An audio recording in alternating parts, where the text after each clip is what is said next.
Hi, if you're new here, I'm Kanita, and if you're already watching my channels, welcome back. Today I'm going to play through the game that I made in 3 days for Ludum Dare GameJam. Last time in spring I made Magical Domain, and I think making like a walkthrough video worked really well. So this time I made a game in Twine, my first time using this engine, so to say, so I had to learn it and come up with the concept of the game and everything in just 3 days. We had a theme that is limited space, and so for Single Circle, the name of my new game, I decided to go with the concept of you being confined to a bathyscaphe under the water. So that's where the limited space comes from, and you kind of look at this underwater world through the tiny circle of your porthole. So obviously I think it's better to play through this game yourself, and it's great if you can have your one like true playthrough, the choices that you would prefer to make, and maybe then you just want to check out different endings without going through the game again. I have to say though, there are also different scenes based on the choices you make, and like different, even like a mini game. And the second is kind of not really a mini game. I would like to expand on it a bit more, but in general I think it would be nice to have at least 2 playthroughs, so you can just at least check different choices. So I'll put the time codes here, and if you just want to look at some of the endings, you can use these time codes. So let's play through this game. Let's go. Here is the main page of the game, so obviously you can read here about the game, about the author, that's me, and there's also a link to my itch.io page. And also, by the way, you can download just the walkthrough PDF file if you just want the pointers on how to get to the different endings and why this is happening. It's all like written in the walkthrough. There's also a little bit of how to play, so you can also check this out. And there is a gallery, but it doesn't really work that well, because when you go back from the scene where you got the CG will disappear from the gallery, because then the variable will be considered untrue, it will be considered false. So unfortunately it's I think it's impossible to get like the full gallery at the same time, so that's unfortunate. I would like for it to work differently. Maybe I'll kind of work out a way to do this later. And also there are questions section. Also here I'm so confused how to get a certain ending. That's what we are talking about today. So let's start the game. There is one music track that I wrote for it in Beepbox. Maybe with time, maybe later, like after the jam, I will add some more music. But let's start. There are unexplored kingdoms deep down in the ocean. No human has ever visited these mysterious depths. A single scientist was given a unique chance. The scientist is you, led by insatiable curiosity with a family heirloom in your hand. So yeah, it doesn't differentiate, but if you click on you, it continues the story, and heirloom just shows you the heirloom and you can go back. So obviously something that I could improve in the future. So the heirloom, a precious purple gem of unknown origins, seems to come from the deepest reaches of the ocean. Do you volunteer to explore in Interes, the newest bathyscaphe, never before seen prototype that is able to go to the very depths of the world? So here is where we start talking about the endings, because here you can get your very first ending. If you click decline, you decided it is too dangerous to agree on this expedition and returned home to your cozy mug of tea and a book about fantastical space travel. Ending 1, Safe Haven. So you have to click on it, and then you get the CG for ending 1, Safe Haven. And I would say that's like my favorite ending, because that's one of the first CGs that I drew when I had like more time and more energy, and I really like this one. And so yeah, from here you can come to the gallery and you will see all these pictures. But after I go back, I can use like my browser's button to go back safely. But if we undo the decline option, it won't be in gallery anymore, unfortunately. So that was the first ending, and now I will go through the second ending and 2 insanity endings in one playthrough. So if we volunteer, you agreed to delve into the depths of the ocean, excited for a new discovery. You find yourself in a bathyscaphe, alone. It is a strange feeling, only seeing the world through a single circle, confined to a tiny space. This is the first time we see our porthole. The only personal thing you could take with you was snacks, scissors or sloth. Though that is kinda an important choice, and a lot of things depend. I would say if you go for insanity endings and also the second ending, which is a bad ending, you should definitely take scissors. If you go for like normal endings, normal sane endings, it is good to take snacks, and there's some nice interactions that you can have with the snacks, and they also boost your sanity a little bit if you eat them, so they can be helpful. If you chose some of the insanity options unknowingly, they will give you back like 10 of your sanity, and then you will still be able to get a sane ending. More likely you would still get an insanity ending if your insanity is higher than 75. It is a hidden stat, so you can't see it anywhere, but it exists in the game. So there's max of 100 insanity, and more than 75 gives you only insanity endings. And then if you want to go for the third ending, which is also one of my favorites, maybe like my most favorite ending, you should definitely go with the sloth. It boosts your sanity, so when you get this insanity points, you will get less. You will get not 20 but only 15, and that is an important difference. So it will be much easier to get a sane ending, but because you have a sloth, there would be basically only one ending that you are going to get, so it pretty much locks you into this ending. There's only will be a difference if you get bonus 2 in the end or if you don't. And also for bonus 1, it doesn't matter what item you take, it's just the choice you make. So now we are going for for 2 insanity endings and for 1 bad ending. So let's go with the scissors. You can always use a pair of scissors. What if you get a hangnail, or need to open something suddenly, or defend yourself, or maybe even get a haircut? Who knows? You are ready now. You can always go back at this moment, so you can kind of read through all the options and then finally decide on one, so you can change your mind. But we are ready to go now.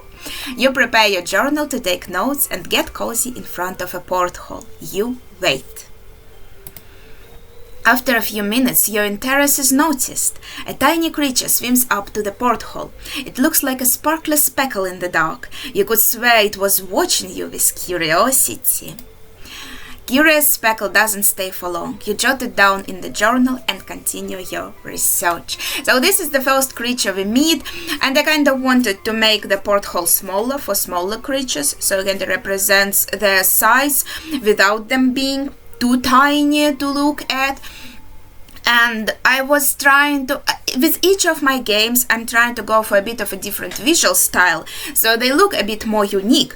So with the creatures, to also represent how they are otherworldly, I decided to go with this line that is made out of dots, and also themselves are a bit transparent. So I really enjoy this style. Maybe that's not for everyone, I don't know, you can comment your opinion, but I think it worked really well for the atmosphere of the underworld, and I really like these dot lines. Time passes and you start feeling bored. You decide to check the radio in your tiny cabin. Beep, beep.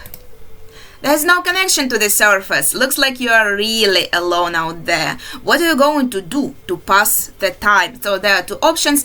My favorite is, of course, write a poem. I think we'll talk about it when we choose this. This time we are choosing only the insanity options to like show the full insanity playthrough. So we stare at the porthole. You stare at the porthole intently. Time crawls. You have no way of knowing if the Sophos control still remembers about you. Do they? You can operate Betty's car from the inside somewhat, move it around a little, but you can't get yourself back to the Sophos. The Sophos control is in charge of that.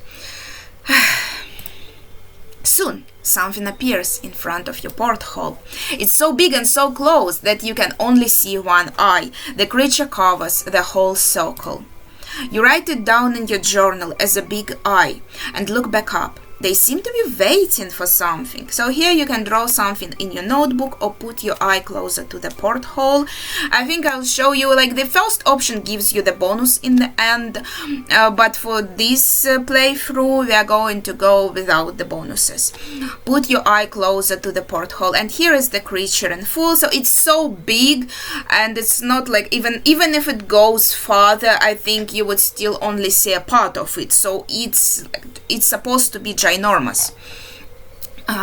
Put your eye closer to the porthole. You put your own eye as close to the glass as you can. You both blink once or twice, and after an awkward moment, Big Eye leaves. So basically nothing happens. You are left alone again. Radio still isn't working. There must be something you can do while waiting for the next object of research, right? And so here's the choice again. So as you can see, we kind of interchange between the encounters with the creatures of this world, and I call them interludes. So during these interludes you are alone and you have to entertain yourself somehow. And here, since we didn't take snacks, we have a choice: eat tube food. If we have snacks, we will have a choice to eat snacks, and that will like boost our sanity by 10. And if we keep checking the connection obsessively, this is going to be an insanity option. So I think I made them quite obvious which one is like a sane, safe option and which one is an insane option. I think for most of them it's pretty easy to figure out. The problem is, like, if you are playing it blindly, you obviously don't know about the stat of insanity. And like, you are not supposed to know, I think. Keep checking the connection obsessively. You sit in front of the radio, checking it every damn minute, as if it's your phone and you're hoping for a message from your crush. Only the feeling is bitter, not sweet. After a while, something in the ocean catches your attention. You see a jellyfish with unimpressed eyes, holding 3 brushes. You blink a few times, making sense of whatever that is. That is actually, I added kind of last moment, because I had it in my notebook. I had like an idea about medusas, that I want to add medusas, but this wasn't, I mean, like jellyfish, I'm sorry. But it wasn't in the initial plan. So that is going to be a bit of a double encounter, because I wasn't planning any interlude in between, because this artist wasn't even supposed to be here, but I love him a lot and I love how he turned out visually. I think he looks really cute, and you can see there's this kind of like a little blush here, and I was really inspired about jellyfish after visiting the aquarium in my city and seeing just really pretty jellyfish in there. The artist gets to work, and soon you can see a new painting on the sand. If you crane your head at just the right angle, that is. And that I kind of recently went on a tour on different like religious locations in St. Petersburg, and it was mostly like about different religions and architecture in their temples. And we went also to a Buddhist temple, and we kind of talked about mandalas as well, and about how nothing is permanent, right? Every moment is fleeting, so to say. And I kind of thought it really works for the atmosphere of my game. Obviously, this is a very simplistic, can't even be called a mandala, but I wanted to take some of these ideas and use them in the game and kind of represent this idea of a fleeting moment, and that nothing is permanent, you know. I think that's really beautiful. So yeah, we see the painting, and there is also a little gem in the middle. You want the mandala-like art on the sand. So yeah, it's not like mandala-like, inspired, but yeah, as I said, it is pretty simplistic. On the sand, unable to believe a single jellyfish drew this in a matter of minutes, the artist looks satisfied, but leaves as quickly as he appeared. So like, I have this picture in my head that this artist just goes around this underwater kingdom creating art everywhere, and he doesn't even like care what happens to his art afterwards. That probably is going to be destroyed. It's just the moment of creating that drives him. But life is fleeting and nothing is eternal, as I was saying. So is this mandala. You didn't even have enough time to enjoy the view while straining your poor neck before other ocean dwellers came to look at the painting and rose a cloud of sand. So obviously the mandala was destroyed and of the gem, but probably it was buried in the sand. Teeny tiny creatures flocked to your porthole. It seems they were having a stroll or a swole. Flowl? I was like thinking, oh, stroll, it must be like on the ground, right? If I have a stroll on the water, wouldn't it be called maybe differently? You know, I had this moment. You shook your head, doubting your own sanity as you look at tiny tinies sipping on milk from glass bottles. And this might be my favorite creature of them all. Their eyes are so big and they're so like cute. I like the double color on them, also inspired by one of the fish at the aquarium. And I like that they're just chilling. They're just having fun with their life. Just swimming around, sipping on that milk, milk cocktail maybe, and, enjoying life. At least you think it's milk. It looks like milk.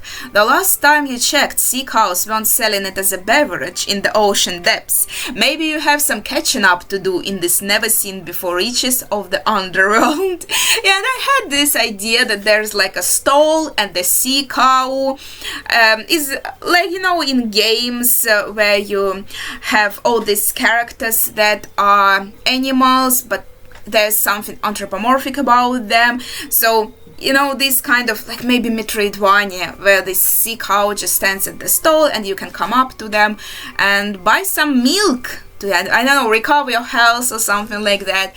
That's just the image I had in my mind. You stare at tiny tinies for a while and they get bored soon. Tiny tinies get on with their business and you're left alone once again, either writing down your peculiar findings in your journal or reading a semi-fresh newspaper you took from the surface. So we are going to have a little bit of a different interaction with tiny tinies when we have snacks, and also in the journal now there are going to be only 2 pages. When we go with like snacks, there are going to be 3 pages, and this is also a sane option, and we are going for the insanity option, reading a newspaper. And I think that's also kind of obvious. When you read the news, it always like lowers your sanity, rises your insanity. This is a morning newspaper, and by now it's what, evening? Hard to tell, many meters under the water. You look for different topics. We can just read for all the topics. Weather. Temperatures rising have rendered many places in the world ultimately unlivable. Climate refugees struggle to find new homes. Scientists debate the validity of the Witch Guild claim on being able to perform rain incantations. A single woman stays in a too hot to live area, claiming she likes warm weather and water is nice to swim in. So I kind of wanted to make a mix of sad reality and a bit of humor. So the first paragraph is obviously about like the sad reality of our world, that is what is actually happening.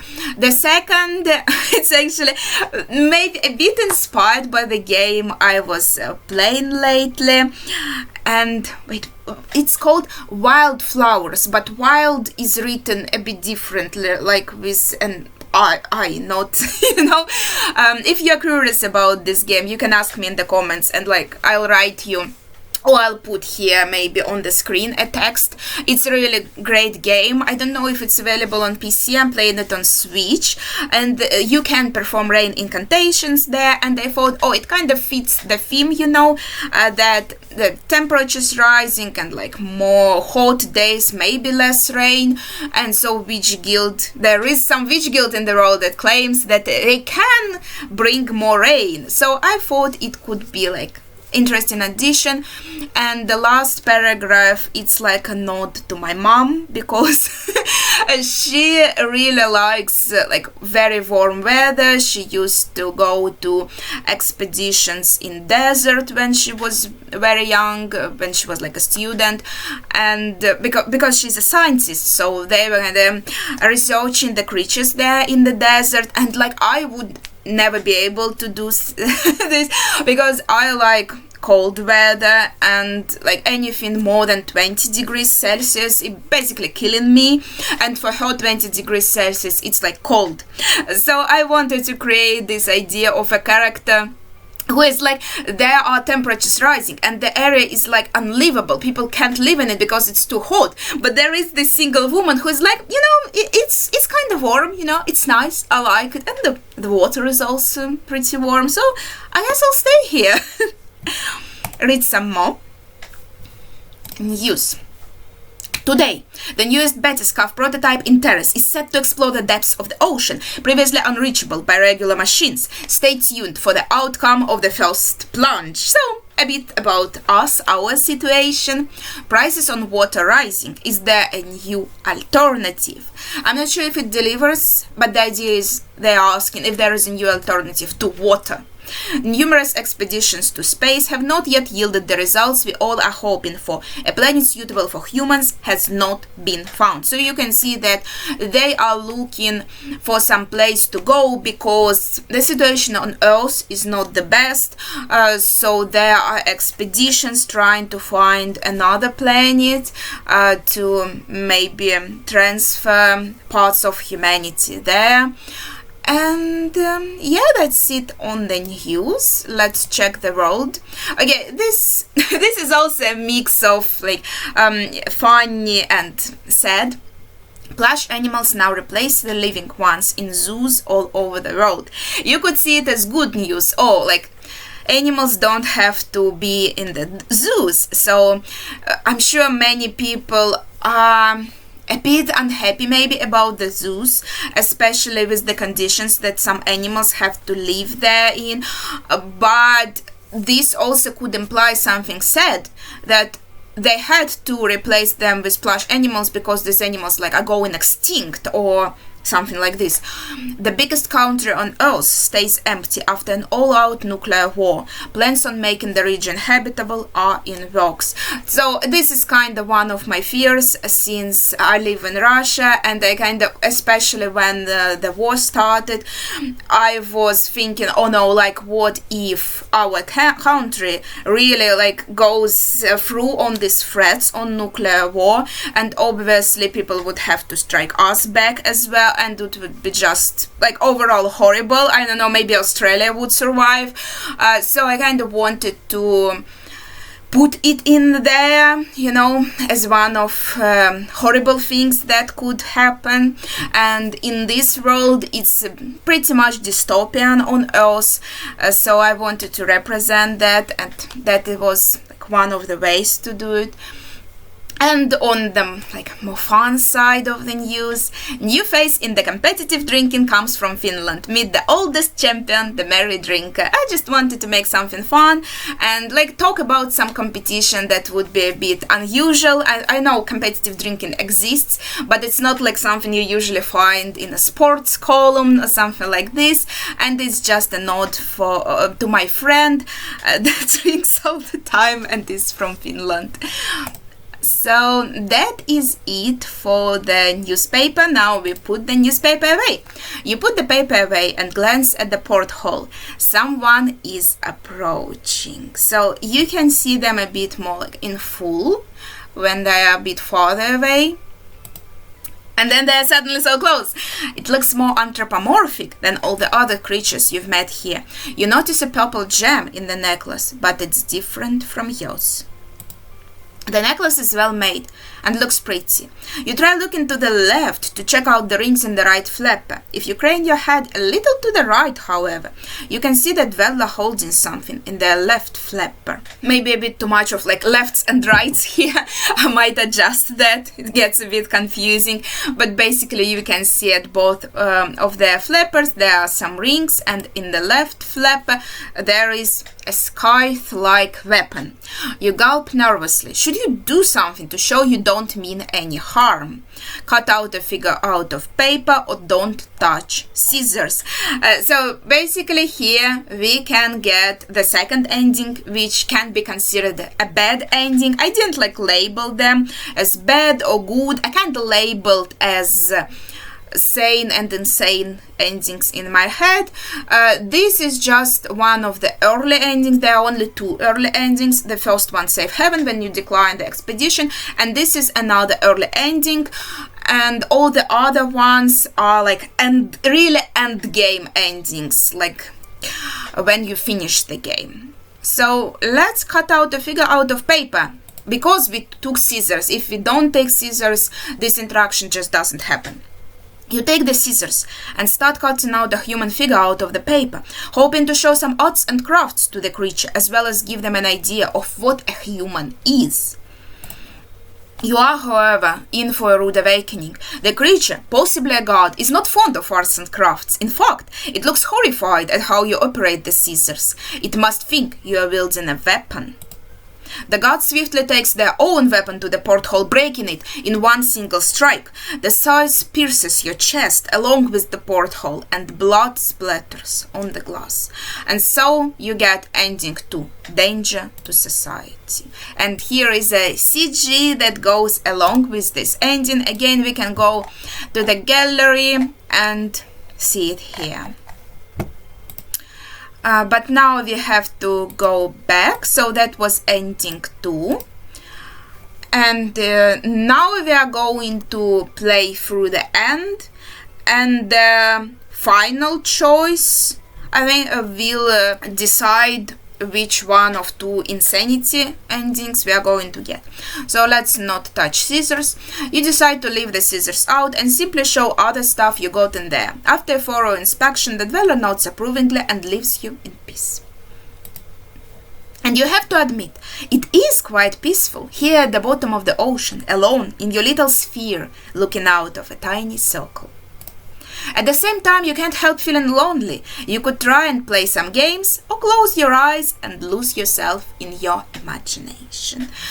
So I think I kind of again hinted on the insanity option, because I didn't highlight the word imagination, which I think has more positive connotation. I purposefully highlighted lose yourself to kind of give you a hint that it is an insane option, and that's what we are going to go with. You sit back in the chair and picture in your head how your life in the underworld would look like. Maybe you could go on a stroll with tiny tinies, sipping on some milk you bought at a sick house stall. Big Eye might let you ride them, or might not even notice if you still are right. A curious speckle would be probably your best friend. You would chat and gossip, sitting around on the delightfully chill sand. And you would always feel safe with amethyst gods patrolling the place. Maybe one day you would even meet the queen, if there is one, or her ladies in waiting. How would they look like, you wonder? You open, so you click on ladies in waiting here, so it is kind of a hint who are you going to meet next. You open your eyes and notice some movement outside the porthole. Looks like you have new guests. Gorgeous stingrays, dressed to the nines, float in front of your porthole. They look at you coquettishly. Their bodies are colorful, with curious patterns, adorned with jewelry and accessories. They look like ladies in waiting from a queen's court. What could you possibly offer to attract their attention? Cut your hair and don't take out scissors. So of course, obviously, if you already saw the ending too, you would be like, okay, I probably should be careful. But the thing is, This interaction only happens if you have scissors. I mean, you get this option only if you took them with you, and it is actually a positive one if you do use the scissors here. So it's kind of maybe a bit mean of me to make you feel like scissors are just overall a bad option. There is some positivity in taking this item, and this is this interaction. So obviously if we don't take out the scissors, then just nothing happens. And if we cut our hair, that's also like in the beginning when we were taking the scissors, there was like the person, the scientist was jokingly saying, okay, maybe I'll need to get myself a haircut in there. And that's like a nod to that. You take out your scissors, ready to impress Ray ladies in waiting with a fantastic haircut. After all, you kinda do need one, and it will be an impressive feat cutting your hair without even a single mirror. After you are done with haircut, unfortunately you can't check how it looks. Ray ladies in waiting look at you with admiration in their eyes. Only a second passes before they show you something in return. Here we go. They throw away their accessories and jewelry to show you a beautiful dance, and you watch it in awe. I wanted to add more gifts to my game. Unfortunately, as I said in the beginning, I only had like 3 days, and the art takes, I think, most of the time in development, especially if you have to draw a lot, and I wanted to put more energy in the CGs as well, so I kind of took my time there. And if I did have more time, first of all, there would be more frames in this dance, because I actually planned it in my notebook. I had all the frames planned, but I realized that it's going to take too much time to do this. Let's see. So it is inverted, unfortunately, but as you can see, I had much more in store here in terms of frames. And also I had to add the line that they throw away the accessories and jewelry. Yeah, I would prefer to draw them maybe with the accessories and jewelry, but again, that would take more time, and that was actually the last piece of art that I added for this game, so I was already running out of time, but I still wanted to include it very much. I wanted to give like more animation, more movement to my game, especially since it's a text game. And so I'm really happy that it is in here. And yeah, this is something that you will only see if you take scissors and if you give yourself a haircut. As all things... Oh, I found a typo! Oh no, I have to remember this and fix it. As all things in life, the dance inevitably ends, and Ray ladies in waiting swim away. Who knows, maybe they'll tell their queen about you. Once again, you find yourself alone. Even though you are supposed to be the one researching this place, as time goes on, you start to wonder if you are watching them or they are watching you. Like it's you who is a fish in the aquarium. Radio still isn't working, and you can't help but think you were left there alone, a human fish presented as entertainment for the deep ocean dwellers. To distract yourself from such thoughts, you either decide to get some sleep or talk to yourself. This is the last interlude, and I think also pretty obvious choice. We are going to talk to ourselves. You start mumbling to yourself. It is so nice down here, much better than home, so fresh and cool, not hot at all. The dwellers all came to greet me. They would accept me, I know it for sure. This could be my new life. This place is so beautiful. They look at me like I look at them. They call to me, I'm needed here, I'm needed. This could be my new home. This is kind. I would prefer if it would first show like this, like there is nothing, and then you put a mouse on it and the text appears. But unfortunately, I don't know if it's possible to make it like this. I should maybe research more. As I said, I just learned Twine as well, like in these 3 days that I was making the game. So maybe there are some possibilities that I'm missing here with this play with text. This could be my new home. Sand moves, air moves. The sand and water pot, making way for a beautiful starfish. I know she might look a bit too like gaudy. I don't know what is the good word here, but that is how she's supposed to be, because your interactions, they came to this brightest shining point. You started with some random creature, with some little creatures on a stroll, with some like eye of someone, and yeah, it was escalating. Like the first creature, okay, this is just someone, yeah, they are looking at you, but there's like nothing about it, right? Then yeah, there is a big eye, might be a bit like maybe creepy, but not necessarily. But then it starts escalating. You see the fish who are like holding bottles with some beverage, and they sip on it, and they have like more peculiar looking eyes. And then you see a god that is like more anthropomorphic. It has jewelry, it has a weapon. And then you see these stingrays, ladies in waiting, that also have like jewelry and clothes, and you show you a dance. And this is also something I wanted to show, that this is a functioning society. They're all sentient, and they obviously have their own art. We saw an artist also like with an eyes and brushes and doing art, and Stingray Ladies in Waiting also showed us some art, which dance I think is a form of art. And now it kind of escalated to this point where we see this completely crazy looking starfish. So that is how it's supposed to be. And if you're going through the insanity route, it kind of feels like you are getting driven to insanity in some way.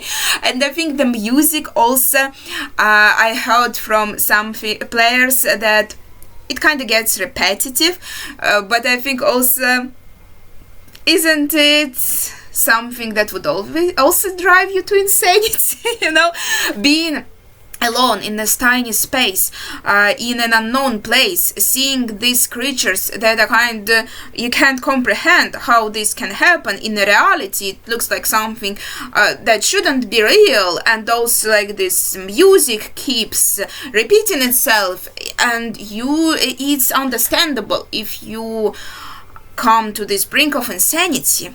Okay, so it is the last interaction, so we are at the very end, almost. She is covered in precious stones, and there is a gem shining in her forehead. She looks like a queen.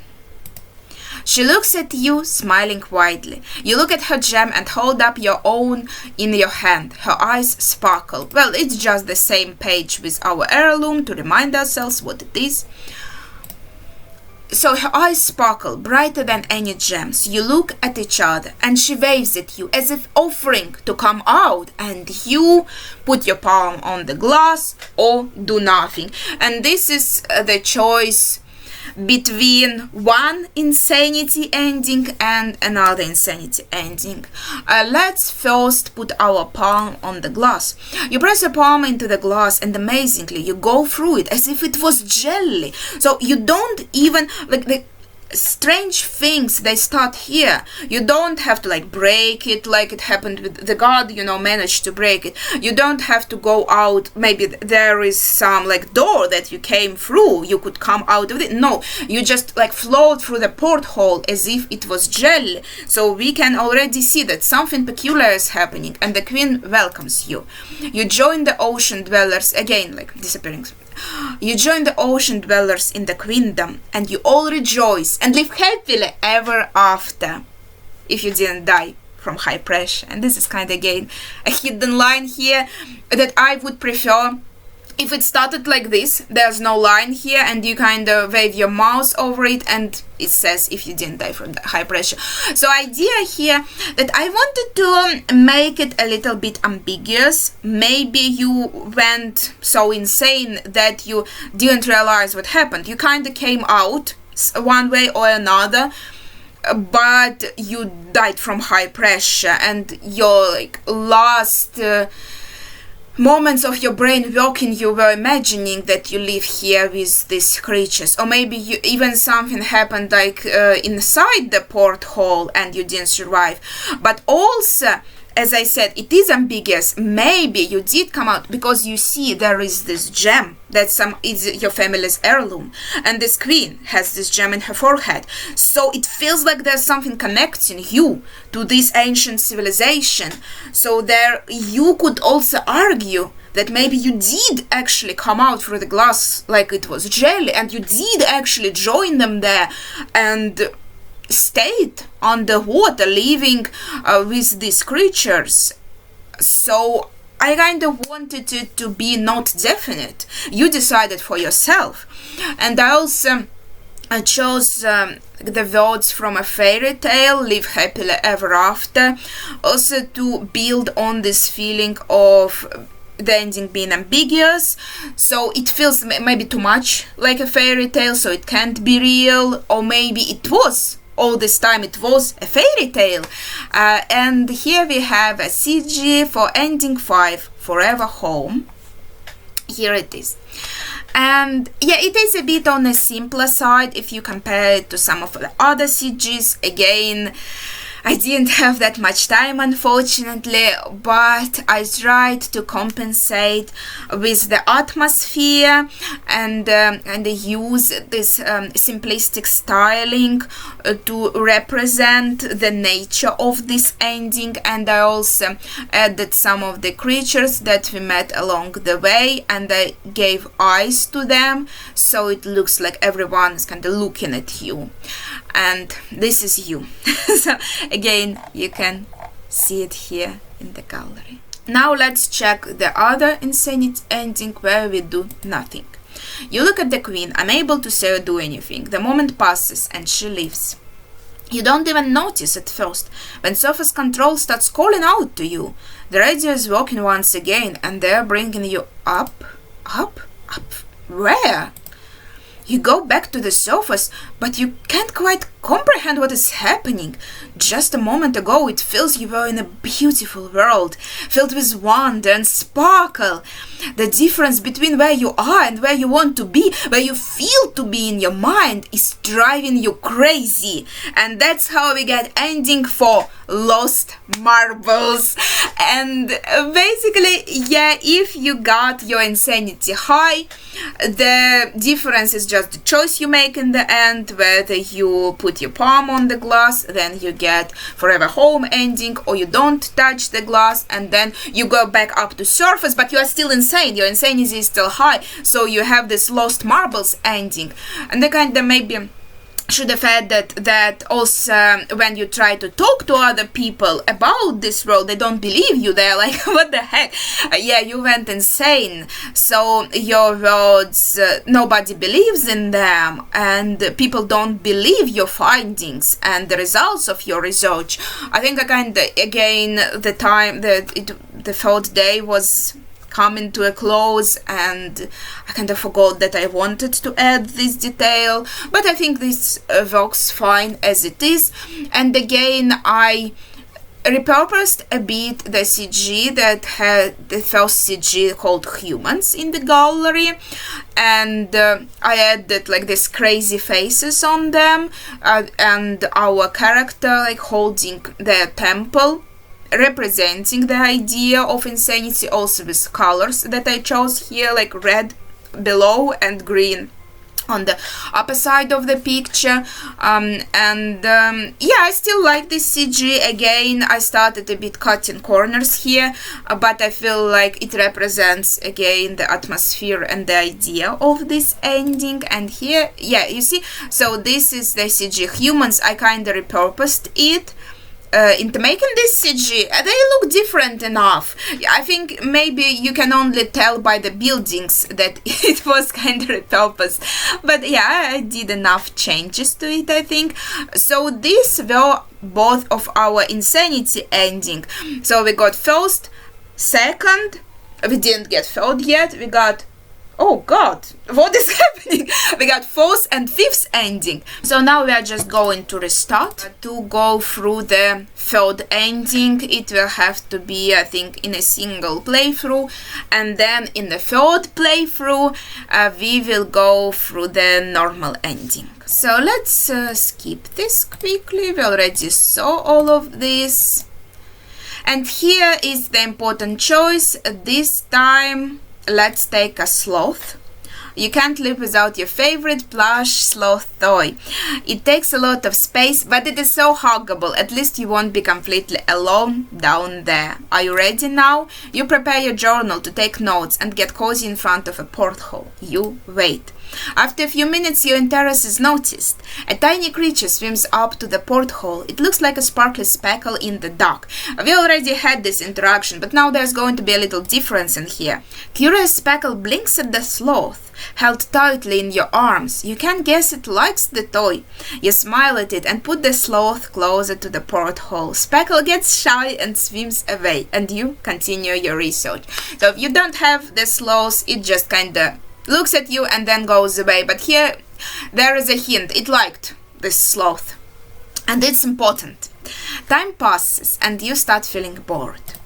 So we check the radio as usual, and now let's do something different. Let's write a poem. Okay, so now I'm going to talk about the poem. I'm really happy about it, and I had this idea to let the player create their own poem. So there are going to be 4 lines in the poem and 4 choices for each line. And in the end, I'm not a mathematician. My sister kinda is, so she's better at it, and she told me there should be 256 possible combinations with this, so that's pretty exciting. Obviously, like, many of them will only differ like by 1 line, but still it's pretty cool that you can literally create your own unique poem here, and it wasn't that hard, to be honest, to code in, so I'm really happy about it. And I wanted to add some mini games, you know, and I'm happy that I managed to make at least one like fully fledged mini game. You decided to make use of your time and do something creative. You put a pencil to your lips, mulling over that first line. Well, let's just go 1, 2, 3, 4 maybe. In the gleaming underworld, my thoughts are racing like a wave, yet there's nothing I can do. The eyes do follow me. And now we can read our complete poem. In the gleaming underworld, my thoughts are racing like a wave, yet there's nothing I can do. The eyes do follow me. So as you can see, it shows you the lines that you chose, your perfect combination, and you feel very proud. Okay, so next interaction here. Well, let's draw something in our notebook. You draw some trees and the shiny sun, then turn your journal to the porthole. Big Eye blinks with surprise, looking at your drawing, and then suddenly moves upwards. The movement is so fast and Big Eye is still so close, you can't see anything other than their grey skin. And I wanted, at first, also I didn't have this picture in plans, but when I was making the game, I was like, okay, you drew something, and as a player you're not going to see it. That would be kind of unfair. So with my mouse, not even like my drawing tablet, I drew this to kind of represent a very simplistic drawing that you would make on paper. And the colors turned out to be very bright, so maybe the scientist has like markers there, and I'm pretty happy with the result. I think it works as what it was intended to be.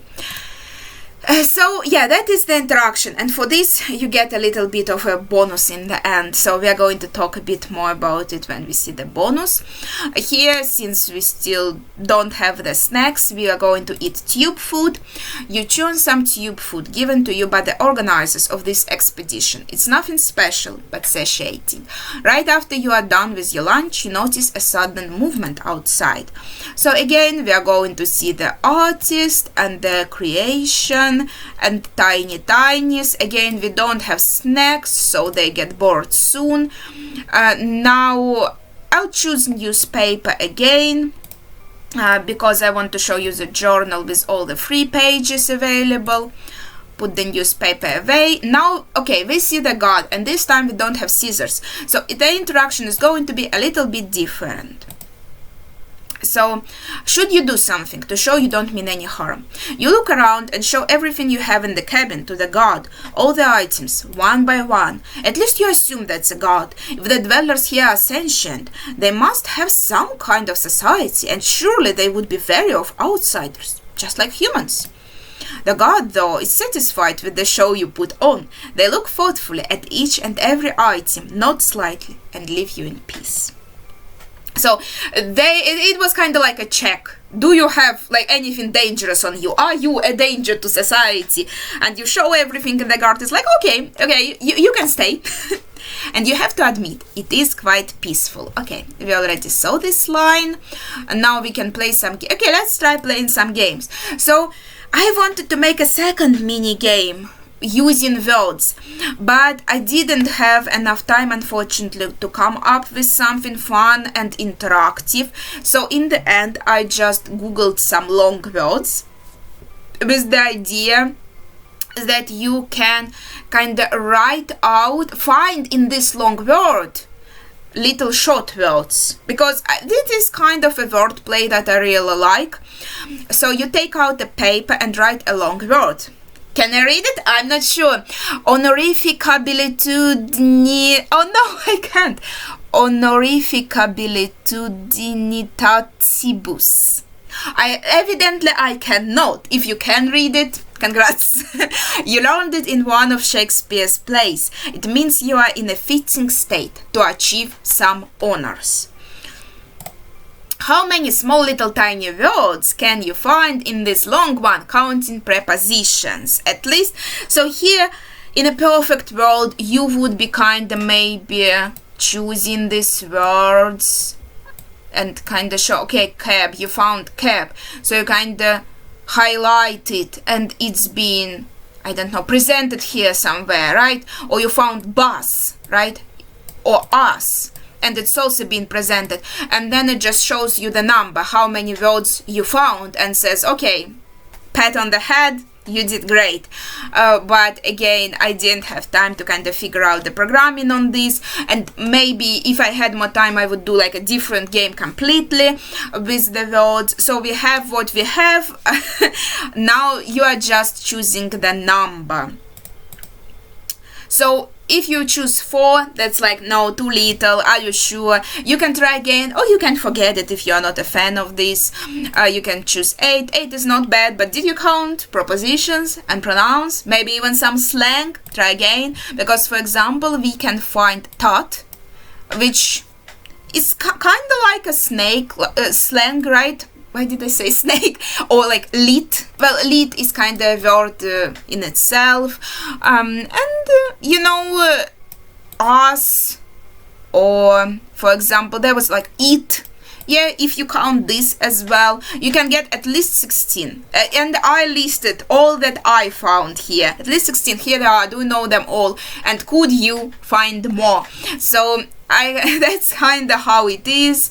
This is the mini game, and yeah, Han. So someone like a short from honey, you know, and honor and honorific could be considered, right? Different words, and nor like nor this nor that, etc. So you can look at them. Maybe you could find more. Like, English is not my native language, but these are the ones that I found. So finish the mini game, you try a few more long words behind the scenes and have fun writing out different short ones. Finally exhausted by the game, you close your eyes for a second. You open your eyes and notice some movement outside the porthole. Looks like you have new guests. So here we have Stingray again. But we can't offer them anything. You show them the so since you have the sloth, you show them the sloth. But Ray ladies in waiting don't seem to be interested. You failed to impress Ray ladies in waiting, but that's okay. Now I'm thinking, did I write the correct word? We'll check with the snacks, because I don't think I tested that. At least they don't think you are dangerous. Ray ladies in waiting swim away, and who knows, maybe they'll tell the queen about you. That is the same line. So they swim away. Once again, you find yourself alone. You wander, and for entertainment, let's get some sleep. You get cozy in your chair as much as it's possible and relax. In your dreams, you are happy and content. You found your place in the world. You are one of the first settlers on a beautiful planet far away in the cosmos, and everyone loves you. You wake up refreshed and just in time for another visitor. Okay, so this is, we are getting closer to the ending. Since we took the sloth, there is going to be a difference with like the bonus, but this is the bonus that I would prefer to show you in our like normal ending playthrough, so I think we are not going to do this. And you'll see that the options will be a bit different since we are sane this time. So her eyes sparkle. See, you don't get the option even to put your palm to the glass since you kept your sanity. The options are different. Now you can put your jam into the tube, that family heirloom that you came here with, or you can again do nothing. And this time, let's do nothing. You look at the queen, unable to say or do anything. The moment passes and she leaves. The radio crackles with static. Surface control came through. The connection is back and they're lifting your bathyscaphe up. Time to say goodbye to this beautiful underworld. You go back to surface, leaving all the creatures of the underworld behind. Or do you? The expedition is over, and you are living in terrace with your plush sloth. You don't notice it right away, but there's something or someone clinging to it. You come home and place your sloth carefully on the floor. There is a tiny curious speckle clinging to its fur. So yeah, I had this picture in mind that it liked our sloth so much. It managed to go through, maybe through the special tube, and was clinging to our sloth because it's so cute and huggable. And yeah, this is the ending you get only if you take that sloth with you. And why it is a sloth? It's actually pretty funny. I wrote snacks, then I wrote scissors, and then I thought, okay, there has to be something also with starting with S. So I kind of thought that it has to be some kind of plush toy, but this S gave me the idea of sloth, and I thought, yeah, they are super cute and they are super huggable, so that's how I went with it, because of the letter. I thought it would be nice if all the items start with the same letter. You chuckle and look at it closely. It seems to be wilting away outside of the ocean though, so you rush to fill an empty aquarium that was gathering dust on your balcony. You place curious speckle into an aquarium, and your mind is already busy coming up with ideas on how to communicate with this little guy. Meanwhile, he seems happy with the sloth. Ending 3, stowaway. And here is the picture. And we have bonus 1 actually, because we gave a drawing to the big eye. We'll look at it in a minute. So this might be my favorite ending, to be honest. Overall, I really like curious speckle. We didn't really get to know them much more than, but I think the picture turned out really cute. And this is, like you can see, another corner of our room. If you remember the safe haven ending, we saw kind of the left part of this room, and here this is our ambiguous character. And also again, I didn't talk about it, I think, about the gender of our character, since it's you in all the CGs where our character appears. I kind of tried to make them gender neutral, so you could imagine them being like any gender that you want. And I didn't give them too much like facial features. Yeah, they are there, but I tried to make it as neutral as possible.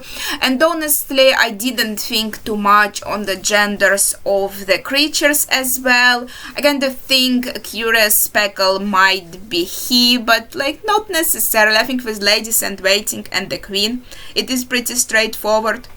But with other creatures, I guess it is kind of ambiguous. Like you don't know, you just don't know, you know. So yeah, and the sloth, I'm really happy with how it came out. Overall, I think it's a really cute ending, and you get it only if you are sane. So you have to have your sloth, and you have to keep your sanity. And if we took, if we gave our gem, if we took the option to the queen, then we would also have bonus 2. So bonus 1 is for the drawing that we made for the big eye. We drew sun and trees and a few birds, and here we get this like newspaper cutting. Breaking news: enormous creature appears from under the ocean, creating giant tidal waves. So the story here is obviously that Big Eye looked at your painting and thought, oh, that's where you came through. That looks exciting. That looks like something I never saw before. Because for you, this underworld is something new and exciting. But obviously for the dwellers of the underworld, your surface world is new and exciting. So Big Eye wanted to take a look at it after they saw your drawing. And that's how it happens. Here I suggest using the back button to get back to the ending page safely. Because it was also the last minute that it was too much of a hassle to kind of code in going back, so it would actually walk you back to the correct ending. There weren't enough variables presented to do this, and I didn't have time for this anymore. So here is this ending in the gallery. Basically we are only missing the normal ending CG, so like technically there is only one ending left that we are going to kind of get soon, but it has two variations to it. It's like ending 6A and ending 6B. Okay, going back to the menu, start playing again. So we saw most of the text now, but this time we are going to take snacks, so some interactions will be a little bit different. You got your best snacks: rice crackers with chocolate soy sauce glaze, marinated plum lollipops, spicy durian crisps, and a tray of brownies you baked on a rainy day. This is all not random. This is something I enjoy actually. I bought these rice crackers. They were kind of tiny and they were covered with chocolate, but this chocolate also had like soy sauce in it, and that was kind of crazy combination, but I liked it. I actually found that these sweet snacks with soy sauce, they give you this combination of sweet and salty that I really do enjoy. I tried the like rice balls, like mochi, also with soy sauce filling, and it was so good. But I recognize that it might sound kind of crazy to people, so I thought it would add also a little bit of humor in the game. Spicy durian crisps, it is a bit simplified. It's also a snack that I tried. Unfortunately, I don't have the package right now. They're like dried bananas, and between them this is kind of paste that is super spicy, and it was also incredibly tasty, and I like spicy food a lot. Then marinated plum lollipops. 1 second. This is actually like my favorite candy ever. I love it so much. It is like a plum candy, like a lollipop, and it is super good. It's not that easy to find, to be honest, at least here in Russia, and it is pretty pricey, but I always keep a package in my home, and it does have this taste of a bit like marinated plum, especially when you get to the filling. Even though it's lollipop, there is this chewy plum filling, and it does taste kind of like marinated, like not too much, and it's just perfect. Again, this combination, you know, of sweet with some of that maybe more like umami taste, so they are super good, and I kind of wanted to include them in the game. And finally, brownies baked on a rainy day. That's a bit of a nod to the series of books I translated by Natasha Lowe. I'm sorry if I pronounced the surname incorrectly.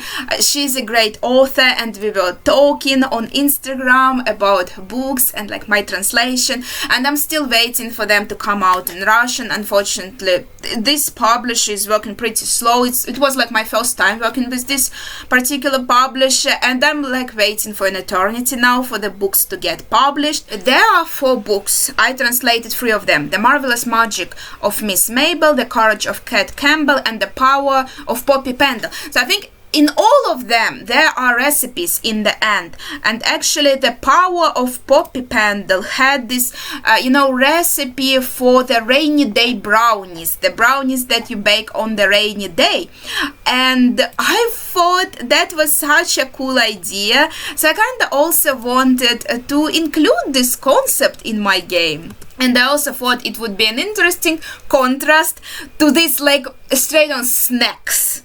something actually home baked that you baked, not just store-bought brownies. And I thought it would also add a little bit to the kind of bit humor element of the game, that you get this like ready-made snacks and home-baked goods. That is kind of funny. And also I think rainy day vlogs with like the water theme of the game. So this is the last item we are trying, the snacks, and that actually might be my favorite item to take with us, and you will soon see why.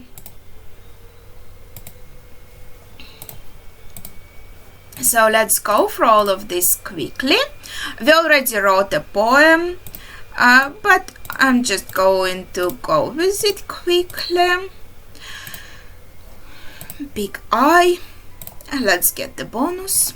So you can see that here we have a bit of a different option, not tube food. We actually can eat snacks because we have snacks with us. You enjoy your favorite snacks and they keep you happy for a while. This is kind of a hint that your insanity lowers a little bit thanks to the snacks. If you chose some of the insanity options, you might be in the safe area thanks to this little boost. Then we notice a sudden movement, so our artist comes. This is all the same, but then the teeny tiny creatures come, sipping on milk from glass bottles, and that's where snacks come in. When you choose the catching up option, you think maybe you could also share something with them, something they theoretically never tried before. You take out your snacks and put some out through a special tube. Tiny Tinies are excited about the snacks. They gobble everything up like it was nothing and start moving in an unusual manner. Well, at least you think it's unusual. Who knows what's usual for them? They move out of the view, and for a few minutes you're quite certain they left and are not coming back for whatever reason. However, only a short while later they appear again with some local delicacies. That's why I love the snacks option so much, because you get to see a bit of the dishes they make, and like, this cuisine is also art and it's also culture, so I really wanted to showcase the culture of this ancient society, and I'm really excited about these little drawings of food that I made. There are small bubbles, similar to tapioca pearls in boba tea, shiny and glossy, covered with strips of seaweed. The dish is presented on a shell-like platter. So I think, well, I'm biased since I am the artist. They turned out to be really cute. The platter is like golden and shiny, and they actually look appetizing, even though I personally don't really like seaweed, to be honest, and maybe I'm not like the hugest. I like boba tea, but I wouldn't say I'm like the hugest fan of these tapioca pearls, but I really like this drawing and that it shows you a little bit of their cuisine. But that's not all. After, oh no, another type. I found second type already. After Tiny Tinies push the delicacy through the tube and you try some, they quickly bring out more. This seems to be some kind of sea bun. Well, of course, you need pastry. You try it and find the dough starchy. Yeah, because I imagined that it is going to be like basically made from starch. Some kind of starch that they have there underwater. I actually imagine them having also maybe they're like underwater crops, underwater farms, so to say. And for the most part, I think they are vegetarian as well, so I kind of wrote it down. I think you can see it in the journal actually, so maybe we'll get to that. So obviously when you are working on the narrative design for the game and like the world building, you can't possibly put all of these details in the game. You kind of have them in your head and you use them to create these situations and descriptions, but you can't possibly like show everything that you came up with for this world, right? The feeling is fruity, like some kind of fruit or berry you never tried before. So this is a bit of a different color platter, and this is this cute bun. Tiny Tinies start moving excitedly again, as if asking you to move a bit to the right. You fiddle with the controls and the terrace moves accordingly. A single fruit similar to surface pears, hangs on a branch of an ocean tree. It is almost translucent and covered in spots. You wonder if that's the fruit used for the filling, then almost as an afterthought. You wonder if it's safe for humans. Well, it's too late. But here you also kind of learn a few things, that there are ocean trees and there are like fruits on them, and so they showed they understood probably that you are wondering, what's like inside this barn. So they decided to show you, hey, you are actually like right next to this fruit tree and you can look at it. This is the fruit that you have in your barn. And thankfully, let's click on save. Your stomach and you yourself both seem to be okay. Yeah, that is lucky, because like you never know how your human organism is going to react, right? You look at the tiny ocean dwellers, thankfully, and they probably understand. You can count this interaction between wildly different species a huge success. Tinies get on with their business. So now let's look at our journal actually. Write down your peculiar findings in your journal. Turn the pages. So now we only have the third page because we took the snacks. If we didn't, there would only be 2 pages. This is the first page. Dwellers seem to be sentient. They watch me with curiosity. They seem to understand I am the creature to be communicated with, not in terrors. They drink milk from bottles, jars made out of glass, with straws also made out of glass. They create art, at least medusa jellyfish-like ones. I shall continue my research and find ways to communicate with the dwellers. It would be great if we could establish contact and possibly join them underwater. That's like for the insanity ending, so to say, right? Different creatures come to be the bathyscaphe out of curiosity. So actually, these drawings that you see here and this little part is something I was drawing while I was thinking through the concept of this game. This is like from my notebook, from my journal, when I was coming up with these ideas and concept, like something that wasn't used. You can see in this hand, for example. And this text I added when I decided to if we are going to write in our journal, wouldn't it be cool to like show the pages of the journal? And I thought, oh heck, I kinda need to do this.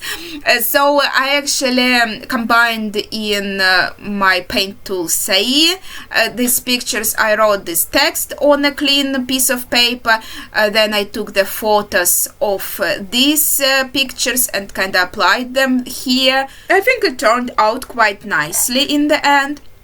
Now we can write some more and see the second page. So this also mostly contains of something I already had. I only added this little bit radio not working after I decided to make this into a journal that is going to be presented in the game, and the number of the page I drew like with my mouse on the computer already. But all the other points are from the ideas like while I was working on them. Underwater flowers that I didn't show, glowing seaweed, balls of light for illumination, this kind of jellyfish with chameleon properties, or maybe some other creature with chameleon properties. All of this didn't make it to the game. Also sea stars. At first I didn't know if I'm going to make the queen like a sea star, so I just had an idea to show some sea stars and like underwater trees and maybe rituals around the trunk, how the fish maybe swim around the trunk of an underwater tree. Show some kind of again a little bit of their culture that ended up being just the dance of the race ladies in waiting, but also something that I had in my head before: sentient creatures, tiny fish sipping on milk, swims in schools. And this is also kind of like a concept for this tiny fish. So as you can see, this page is kind of full of things that didn't unfortunately make it into the game, but you can assume that maybe behind the scenes, between like the things that are shown in the game, the scientist gets to see also this stuff, and you are kind of told about it through the journal. And finally, the third page is all about food. It's also from my like pre-production, how do I say it? When I was working on the concept, I was thinking, okay, culture, food. What food do they have? How do they eat? So I thought, okay, they must be vegetarian. They must have their underwater crops and plants. I had this crazy idea of sea cow selling milk, because it's just because of its name, sea cow, you know. And here I was coming up with these ideas. I wrote down a milk cocktail. So it is supposed to be kind of a cocktail. And this is a bit more detailed version of how this bottle is supposed to look like. And this is how I was coming up with the clam plate and this dish. It actually was supposed to be on the coral sauce.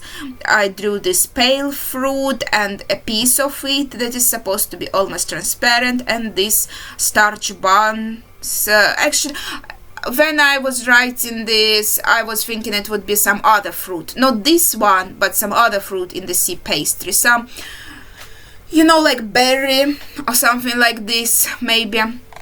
But since you only get to see these items if you have snacks and you can exchange them with the tinies, I decided, okay, you can only see this page if you kind of got this interaction. So now we are done with the journal.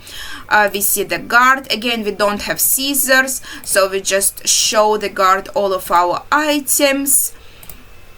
And here, let's just go through this quickly. With stingrays. So yeah, thankfully snacks, it works, because I don't think I tested it. You offer some snacks, since what you have is snacks, to the ladies in waiting, and they take the offer graciously, but don't seem to enjoy chocolate and soy sauce combination very much. Not for everyone, you know, not for everyone. So you failed to impress ladies in waiting, but that's okay. So the same as with the sloth, but at least they try the snacks here, you know. With the sloth, they're like, whatever, you know. They swim away and we get closer to the ending. Let's get some sleep, make sure we're happy and content, and we see a beautiful did I say jellyfish? Starfish, and her eyes sparkle. Okay, so here, let's see. We have two options: put your gem into the tube or do nothing. So let's actually start from doing nothing. You look at the queen, unable to say or do anything. The moment passes, she leaves. We already saw that. But we are sane and we don't have a sloth, and that gives us the normal ending. So as in the ending with the sloth, you go back to surface, leaving all the creatures of underworld behind. That's it. So there's no or do you, as in the stowaway ending. You return home, but you feel unsatisfied. You are safe and sane. The expedition is over, but maybe you could do more while you were there. Shame we can't turn back the clock. I mean, here we can. So, ending 6, unfulfilled normal ending. And here is the CG for this, and it's actually the same, because, fun fact, I didn't plan 2 variations.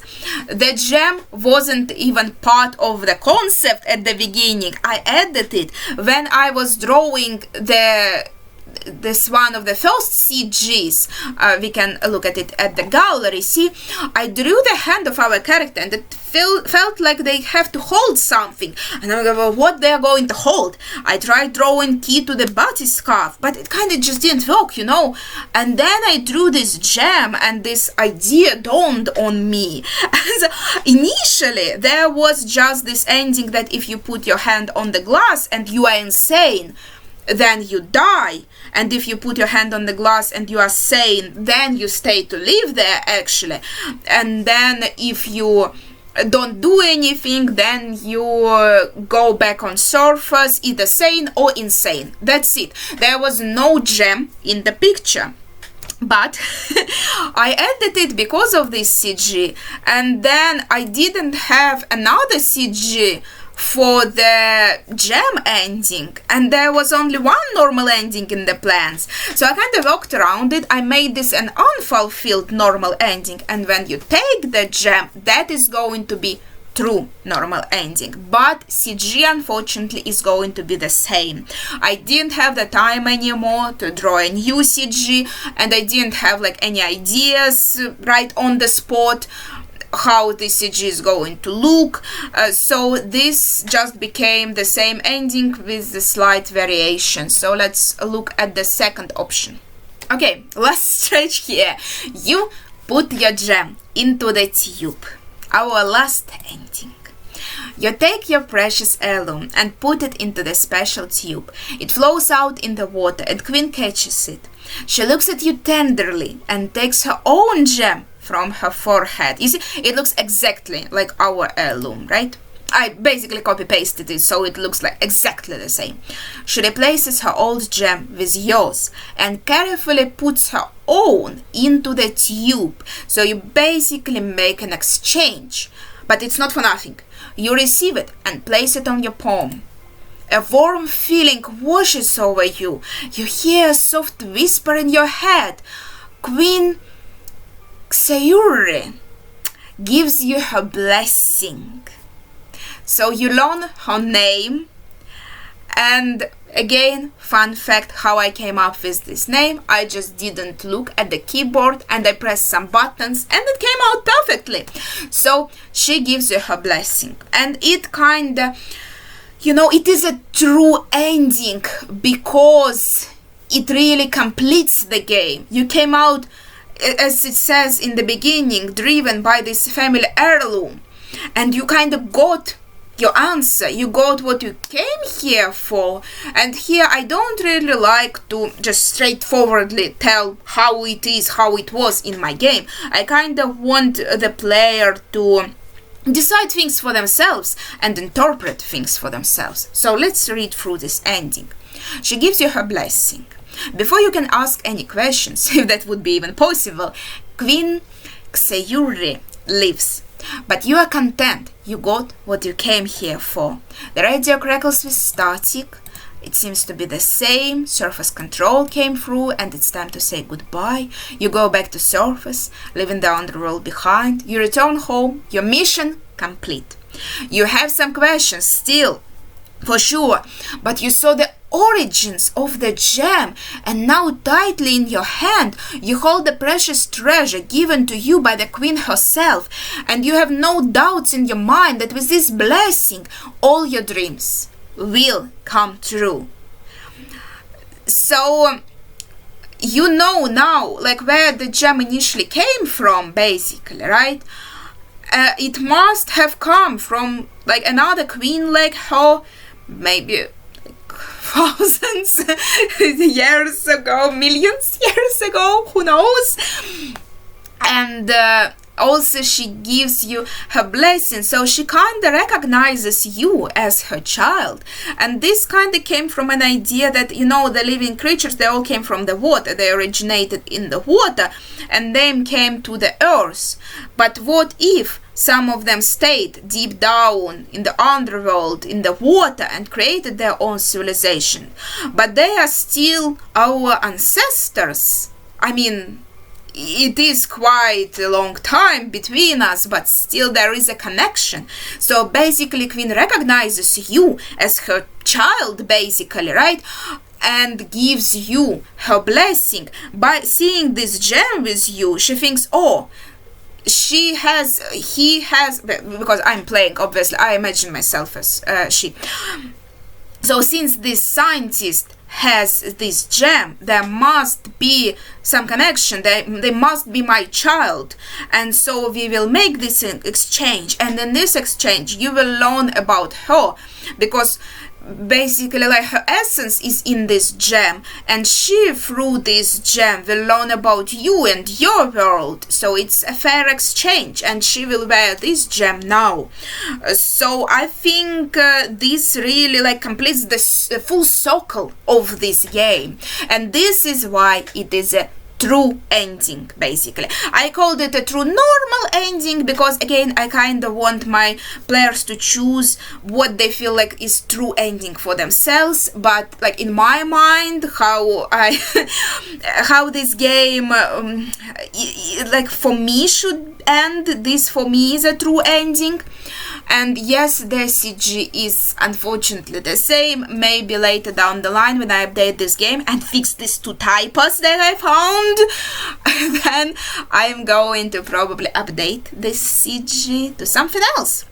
And maybe make it even its own ending, so to say. And this time we have both of the bonuses. We have big eye bonus that we saw already before, that because we made the drawing. We have again the CG in the gallery that we can see. And finally we got our bonus 2. So you can also get bonus 2 in a stowaway ending if you take the gem. So let's see. And you get a little poem for your efforts.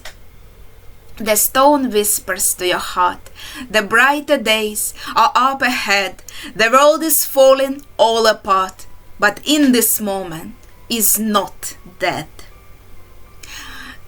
And the idea of this poem that I also wrote and in the last moment when I was already like finishing up the game, I just wanted to give you a little something for achieving this true ending, a little something extra, a little bonus, and I wanted to make it more uplifting and positive, because as we kind of talked through this playthrough, the world here is pretty dystopian. As it says here, the world is falling all apart, but I wanted to make it hopeful. In this moment it is not dead, and the stone that it gives, the queen gives you her blessing, and you know that the brighter days are up ahead. So it's kind of a more of a positive ending.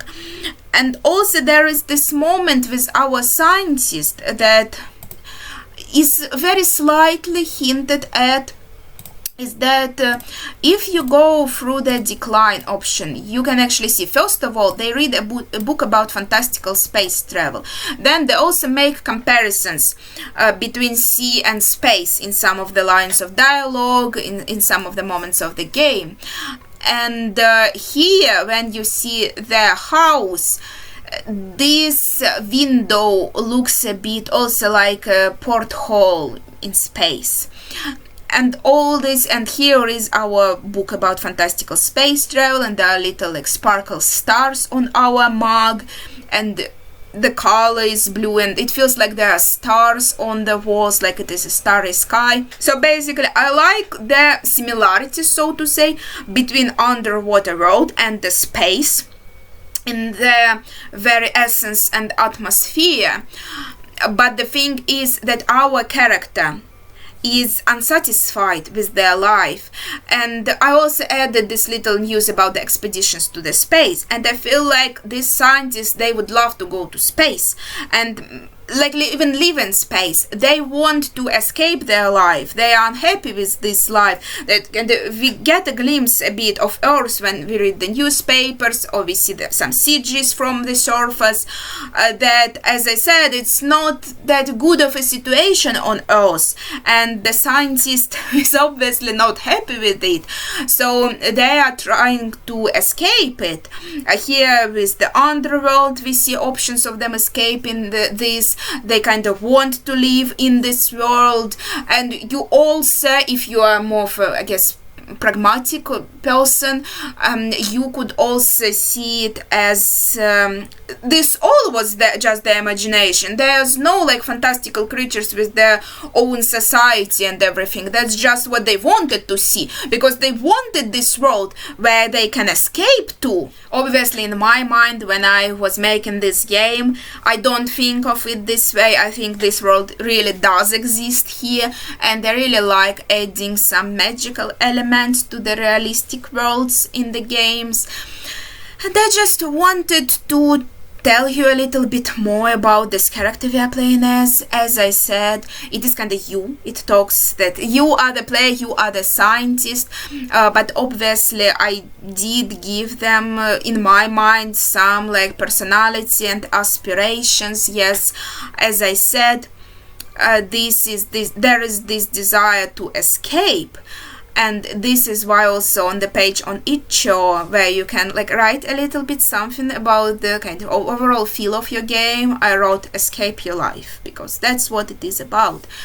And also it goes well with our feeling of being trapped in the bathyscaphe, just like how we feel trapped on this earth. The bathyscaphe is round, the earth is round, you know.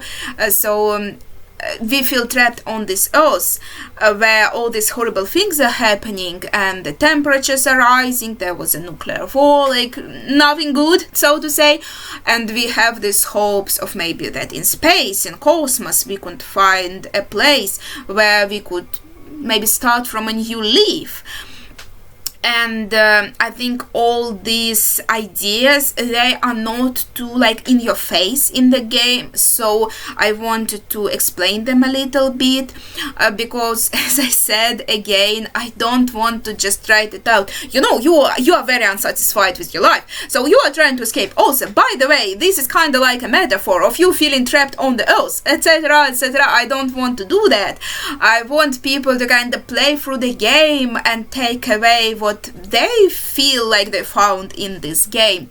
But since here is like the walkthrough where I tell you about this game and how I made it, I thought it would be cool to let you know like the intended ideas that I put into it. But again, as I said, you are free to interpret the game and the character of the scientist and everything as you wish. It is your personal adventure, and I hope you enjoyed this playthrough. It turned out to be quite a long video, holy crap.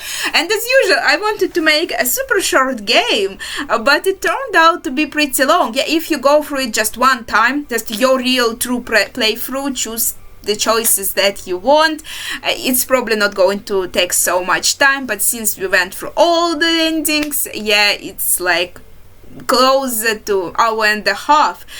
But I hope you enjoyed the game, and if you played through it yourself, and if you are from the Ludum Dare, please give it a rating and write a comment. And if you have some like critique, something you think that could be improved, please don't feel shy and add this as well. Obviously this is very helpful for me, so I can improve this game and also make future games better.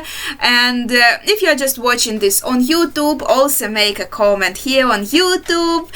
Even if you're not like from Ludum Dare, you can't rate it there. You can also go on my itch.io and download the game here, and also add a comment there. So there are a lot of options to express your opinion.